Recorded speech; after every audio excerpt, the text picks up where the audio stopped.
Alhamdulillah.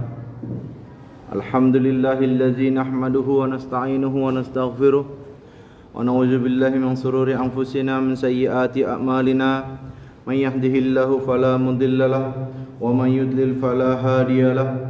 Asyhadu an la ilaha illallah wa asyhadu anna Muhammadan abduhu wa rasuluh la nabiyya ba'dah al-mab'uts rahmatan lil alamin. Allahumma salli wa sallim ala habibina wa syafi'ina wa qurrati a'yunina sayyidina Muhammadin wa ala alihi wa ashabihi wa man tabi'ahum bi ihsanin ila yaumiddin. Amma ba'du, fa ya ibadallah, usikum wa nafsi bi taqwallah, faqad fazal muttaqun kama amara Allah ta'ala fi kitabihil karim. A'udzu billahi minasyaitonir rajim. Ya ayyuhalladzina amanu taqullaha haqqa tuqatih wa la tamutunna illa wa antum muslimun. Allah Subhanahu wa taala berfirman dalam surah At-Tin. A'udzu billahi minasy syaithanir rajim. Bismillahirrahmanirrahim. Laqad khalaqnal insana fi ahsani taqwim. Thumma radadnahu asfala safilin. Illa alladhina amanu wa amilus salihat. Laqad la sungguh-sungguh, qad sungguh-sungguh, dua kali takkid. Benar-benar sungguh-sungguh Allah khalaqna, kami menciptakan. Khalaqna al-insan, manusia itu fi ahsani taqwim, dalam penciptaan yang sesempurna mungkin.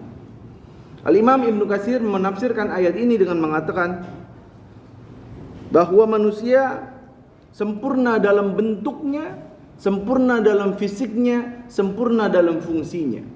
Bahkan kalau kita mau hubungkan korelasi dengan hadis-hadis Rasulullah, manusia itu sempurna dengan akal dan fitrahnya. Sebagaimana sabda Rasulullah, kullu mauludin yuladu alal fitrah. Setiap bayi yang baru lahir, mereka terlahir dalam keadaan fitrah. Lalu semua manusia itu akan dijerembabkan oleh Allah Subhanahu wa taala ke dalam neraka. Ini kabar buruknya. Namun kabar baiknya, illal ladzina amanu wa amilus salihat. Ada pengecualiannya. Semuanya masuk neraka kecuali orang yang beriman dan beramal saleh. Menunjukkan bahwa jumlah penduduk neraka lebih banyak daripada penghuni surga. Karena penghuni surga termasuk orang yang dikecualikan oleh Allah Subhanahu wa taala. Dengan apa manusia mulia? Dengan iman dan amal salehnya. Dalam konteks dunia, Islam bukan hanya agama yang mengajarkan tentang kebahagiaan di hari akhirat. Islam juga mengajarkan kita untuk bahagia di dunia sekaligus bahagia di akhirat. Dalam konteks dunia, Allah dalam Al-Quran dan Rasulullah dalam hadis-hadisnya, disimpulkan oleh para ulama, membagi maksud atau tujuan syariat Islam itu dalam konteks penjagaan manusia di alam dunia ini menjadi maqasid al-khamsah, maqasidul al-khamsah, 5 tujuan utama. Walaupun ada sebagian ulama yang mengatakan 6, itu hanya beda pembagian doang. Yang pertama, hifzuddin, menjaga agama. Orang tidak boleh mempermainkan agama. Orang harus memuliakan agama, khususnya agama Islam, karena yang dibicarakan di sini adalah agama Islam. Tidak boleh ada siapapun yang berhak yang boleh diizinkan untuk melecehkan agama dan syiar-syiar Islam. Allah, Rasulnya, Al-Quran, ajaran Islam, dan para ulama. Yang kedua, hibzul mal, menjaga harta. Itulah sebabnya kita diperintahkan untuk bersedekah kepada orang yang membutuhkan, kita memberi hadiah kepada teman kita, kita berinfak kepada orang yang ada dalam tanggungan kita memberikan zakat setiap tahunnya atau sesuai dengan kadar dan nisabnya. Dan kita dilarang untuk mengambil hak harta orang tanpa hak. Lalu hifzul aql, menjaga akal. Itulah sebabnya manusia diperintahkan untuk belajar ilmu dan manusia dilarang dari meminum khamr. Lalu hifzun nafs, menjaga nyawa manusia. Itulah diperintahkannya manusia untuk makan yang baik-baik. Kulu mimma fil ardi halalan thayyib. Makanlah apa yang ada di bumi ini tapi yang halal dan thayyib. Dan kita dilarang oleh Allah Subhanahu wa taala untuk menyakiti apalagi membunuh siapapun tanpa alasan yang jelas. Dan yang terakhir, yang kelima, yang tidak kalah pentingnya adalah hifzun nasal, menjaga keturunan. Itulah sebabnya kita diperintahkan untuk menjaga silaturrahim, nyambung silaturrahim. Bahkan Rasul mengancam orang yang memutuskan tali silaturahim tidak akan pernah masuk surga. La yadkhulul jannah qati'ur rahim. Tidak akan masuk surga orang yang memutuskan tali silaturahim. Dan Allah juga mengancam dengan hukuman yang sangat luar biasa berat bagi siapa? Bagi orang yang melakukan perbuatan zina. Jadi zina ini ternyata adalah salah satu dosa yang sangat besar dalam Islam, bahkan termasuk di antara dosa yang besar setelah dosa syirik. Dalam sebuah hadis yang dikutip oleh Imam Ibnu Katsir ketika menafsirkan ayat wala taqrabuz zina innahu kana fahishatan wa sa'a sabila. Ibnu Katsir mengutip sebuah hadis yang diriwayatkan oleh Imam Ahmad, tidak ada dosa yang lebih berat, lebih besar selain mempersekutukan Allah daripada dosa orang yang menumpahkan air maninya ke rahim yang bukan istrinya. Artinya apa? Perbuatan zina. Betapa tercelanya perbuatan zina. Kalau dosa-dosa yang lain Allah dan Rasul hanya mengatakan jangan lakukan ini, jangan lakukan itu. Tapi ketika bicara masalah zina, Allah dan Rasul, Allah mengatakan dalam surah Al-Isra ayat ke-32, wala taqrabuz zina, jangan kalian mendekati zina. Maka kias aula dalam ilmu fikih, mendekatinya saja tidak boleh, apalagi melakukan perbuatan zinanya.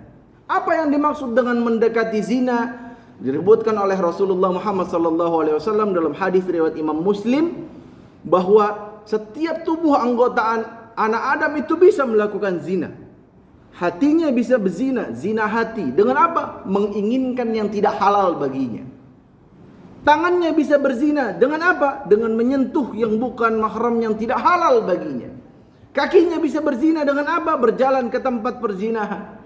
Matanya bisa berzina dengan apa? Dengan melihat yang tidak halal baginya. Maka dalam surah An-Nur Allah memerintahkan kepada kita, wa qul lil mu'minina yaghuddu min absarihim. Katakanlah kepada orang yang beriman laki-laki agar mereka menahan sebagian dari pandangan mereka. Maksudnya yang ditahan adalah pandangan-pandangan yang haram. Dan bukan hanya laki-laki, perempuan pun diperintahkan di ayat selanjutnya. Apalagi pintu-pintu untuk menuju zina selain menyentuh, ada juga yang namanya kholwat, berduaan dengan orang yang tidak halal bagi kita, dengan orang yang bukan mahramnya. Rupanya zaman sekarang banyak orang, khususnya umat Islam, yang menganggap dosa kholwat ini bukan lagi dosa. Justru kalau ada orang gak kholwat zaman sekarang itu dianggap aneh. Boleh kita survei berapa banyak anak remaja umat Islam yang terjebak dalam hubungan terlarang yang bernama pacaran. Tanya anak kita, apakah dia pacaran atau tidak? Tidak mungkin yang namanya pacaran gak kholwat, itu gak mungkin. Karena substansi dari pacaran adalah kholwat, berduaan dengan yang bukan mahramnya. Berkali-kali saya bertanya ke murid saya di SMA, SMK, siapa yang belum pernah pacaran? Tidak ada yang tunjuk tangan. Ada yang tunjuk tangan hanya beberapa orang. Menunjukkan apa? Mayoritas umat Islam ini masih jauh dari agamanya. Maka paling tidak orang yang ada di sini ingatkan keluarga kita masing-masing, nak, jangan pacaran, jangan kholwat. Bahkan zaman orang tua kita dulu, kalau ketahuan ada laki perempuan berduaan dia kholwat, entahlah di kebun, entahlah di mana, langsung ditangkap sama keamanan, dikawinin di tempat. Walaupun bicara masalah kawin di tempatnya kita perselisihkan, tapi ada kontrol sosial dalam hal ini. Lalu apa lagi? Lalu ada yang namanya ikhtilat, campur baur laki perempuan. Saya lagi ngantri apa campur baur, nauzubillah summa nauzubillah. Maka di akhir hadis riwayat Muslim tadi, Rasul mengatakan bahwa maka kelaminnya akan membenarkan zinanya atau mendustakannya. Karena ada juga orang yang melakukan zina dan memperturutkannya setelah menyentuh dan seterusnya. Ada juga yang enggak, tapi yang enggak sedikit sekali jumlahnya. Betapa besarnya dosa zina sampai para ulama kita jatuh bangun mereka berjuang untuk menjaga umat Islam ini. Apa buktinya? Dalam konteks keindonesiaan, setelah tahun 2000-an saja, paling tidak kita catat 5 kali para ulama kita berdarah-darah menjaga umat ini. Yang pertama, ketika muncul beredar majalah-majalah porno dan goyang-goyang mesum di televisi dan banyak media yang lainnya. Bahkan raja dangdut yang katanya suka goyang pun menentang goyang-goyang mesum ini. Kiai Haji Roma Irama pun menentang. Para ulama kita dari MUI, dari NU, dari Muhammadiyah semua bicara menentang. Apalagi ada majalah porno yang mau masuk lagi ke Indonesia dan seterusnya. Giliran keduanya alhamdulillah langkah pertama berhasil. Langkah kedua para ulama mendukung bersama-sama RUU APP.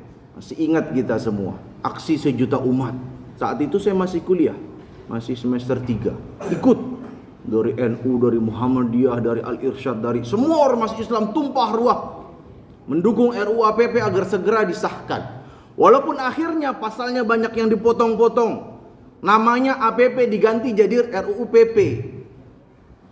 Giliran korupsi anti korupsi, giliran teroris anti teroris, giliran anti pornografi aksi antinya malah dihilangkan. Walaupun umat Islam tidak sepenuhnya setuju, tapi ya sudahlah, daripada enggak sahkan. Lalu kali ketiganya para ulama berjuang berdarah-darah menolak yang namanya RUU kesetaraan gender. Bahkan ulama asal Cianjur, Buya Yahya, beliau mengatakan setelah penjabaran panjang lebar dari tokoh sekuler liberal yang pernah mengatakan bahwa homoseksual, lesbian, gay itu adalah bagian dari rahmat Allah Subhanahu wa taala kepada manusia sehingga tidak perlu dilarang. Buya Yahya mengatakan dengan sangat jelas, jika orang berpegang kepada hukum Islam, maka tidak ada kepentingan terhadap RUU tadi. Begitu tegas beliau katakan. Alhamdulillah para ulama kita berjuang, gagal itu RUU. Lalu para ulama kita berjuang lagi menghadapi yang namanya RUU PKS. Bukan nama partai politik, RUU PKS, penghapusan kekerasan seksual kalau saya nggak salah. Kenapa para ulama berjuang luar biasa menentang RUU ini? Bayangkan, yang benar disalahin, yang salah dibenerin. Inilah kurang ajarnya. Yang benar disalahin, misalnya suami. Dalam Islam kan suami ketika melihat sesuatu yang menakjubkan dirinya lalu bangkit birahinya, wajib datang ke rumah, datangin istrinya. Dan istri pun dalam syariat Islam wajib memenuhi ajakan suaminya.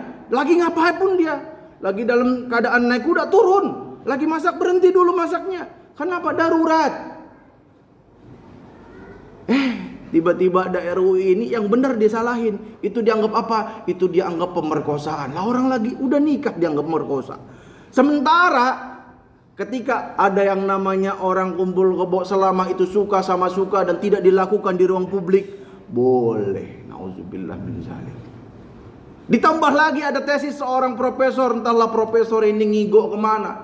Dia bilang apa? Tafsir dari milkul yamin adalah bahwa laki-laki dan perempuan walaupun bukan mahram selama suka dan di ruangan tertutup, maka boleh melakukan hubungan seksual. Nauzubillah min zalik. Entahlah setan apa yang merasukinya. Nggak ada satupun ulama dari zaman mbahnya para ulama tafsir, Imam At-Tabari, yang ngarang kitab 30.000 jilid tebal kitabnya itu. Nggak pernah dari zaman Imam At-Tabari sampai detik ini ulama yang mengatakan milkul yamin itu seperti yang ditafsirkan orang itu. Diteliti ternyata siapa? Dia mengutip tafsir bukan ahli tafsir. Inilah celakanya. Belajar bikin bangku sama tukang tahu, nggak nyambung.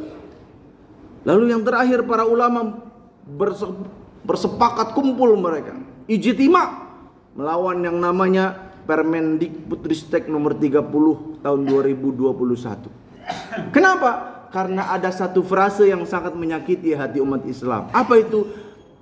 Tanpa persetujuan. Nah, kalau tanpa persetujuan berarti kalau dengan persetujuan boleh.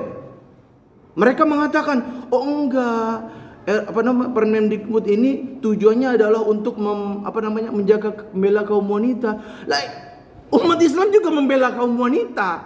Dulu orang bisa poligami, laki-laki istrinya 100, 2000, nggak peduli. Islam datang dilindungi. Kalau mau poligami 4 aja, jangan banyak-banyak. Dulu wanita itu jadi bahan warisan. Bapaknya meninggal, istrinya jadi milik anak pertama laki-laki. Nauzubillah min dzalik. Islam datang memuliakan wanita. Kok malah diajarin cara memuliakan wanita? Yang dikehendaki umat Islam itu kita mengatasi masalah tanpa masalah. Dengan ada frase tanpa persetujuan, itu artinya mengatasi masalah dengan menimbulkan masalah yang lebih besar. Mereka bilang lagi, oh kalau misalnya frase itu dihapus, lalu tidak sesuai dong dengan judulnya.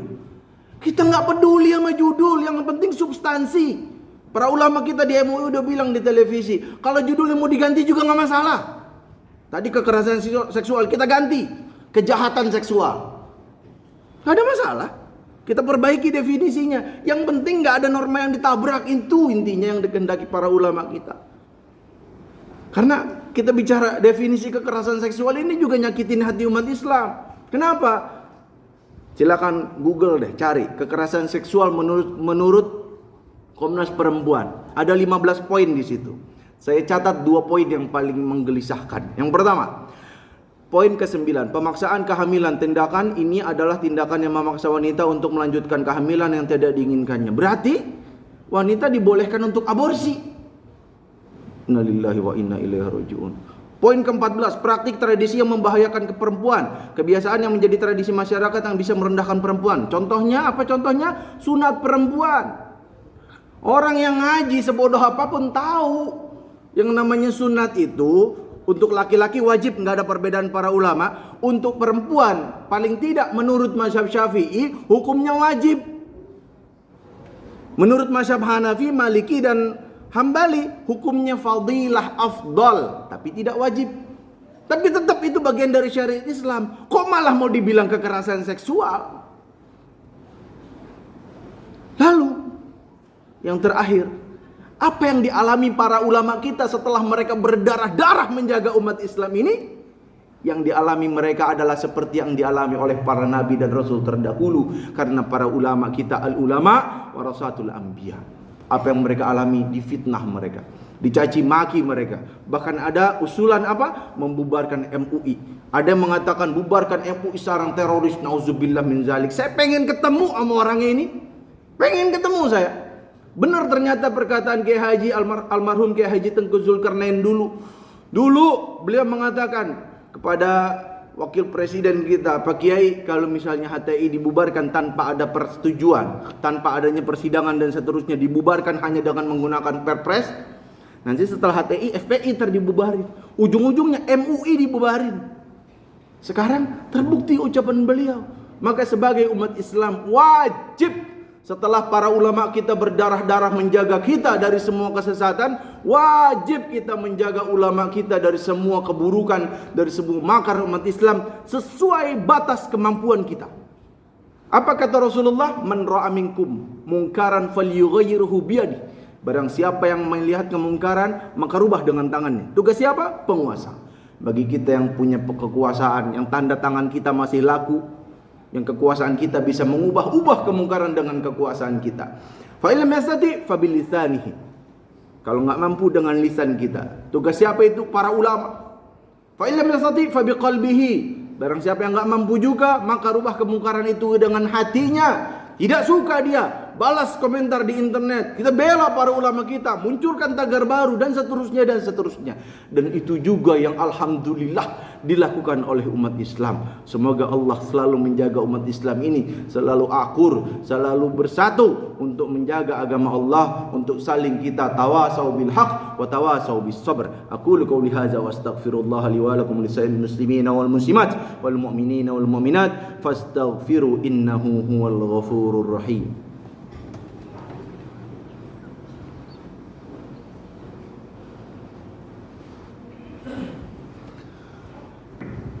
Alhamdulillahilladzi arsala rasulahu bil huda wa dinil haqq liyuzhirahu 'ala dini kullihi wa kafa billahi shahida. Asyhadu an la ilaha illallah wa asyhadu anna Muhammadan abduhu wa rasuluhu la nabiyya ba'dahu al-mab'us rahmatan lil alamin. Allahumma shalli wa sallim ala habibina wa syafiina wa qurrati a'yunina sayyidina Muhammadin wa ala alihi wa ashabihi man tabi'ahum bi ihsanin ila yaumiddin. Amma ba'du fa ya ibadallah usikum wa nafsi bi taqwallah faqad fazal muttaqun kama amara Allah ta'ala fi kitabihil karim. A'udzu billahi minasyaitonir rajim. Ya ayyuhalladzina amanu taqullaha wal tanzur nafsum ma qaddamat lighad wattaqullaha innallaha khabirum bima ta'malun. Innallaha wa malaikatahu yusalluna 'alan nabi ya ayyuhalladzina amanu sallu 'alaihi wa sallimu taslima. Allahumma salli ala sayyidina Muhammad wa ala sayyidina Muhammad kama shallaita ala sayyidina Ibrahim wa ala sayyidina Ibrahim wa barik ala sayyidina Muhammad wa ala sayyidina Muhammad kama barakta ala sayyidina Ibrahim wa ala sayyidina Ibrahim fil alamin innaka Hamidum Majid.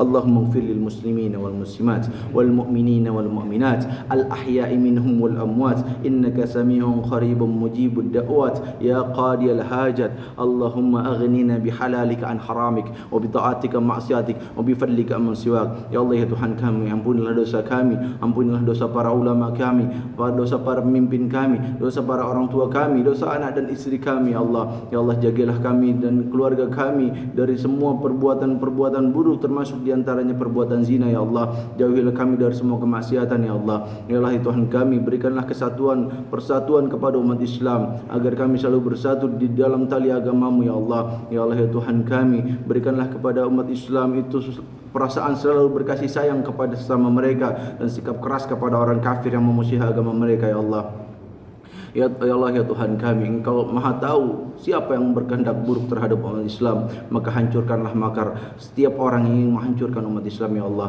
maka hinakanlah siapapun yang ingin menghinakan umat Islam, porak-porandakanlah barisan siapapun yang ingin memporak-porandakan barisan kaum muslimin. Rabbana atina fid dunya hasanah fil akhirati hasanah qina azabannar. Subhana rabbika rabbil izzati amma yasifun, salamun alal mursalin walhamdulillahi rabbil alamin. Aqimus shalah.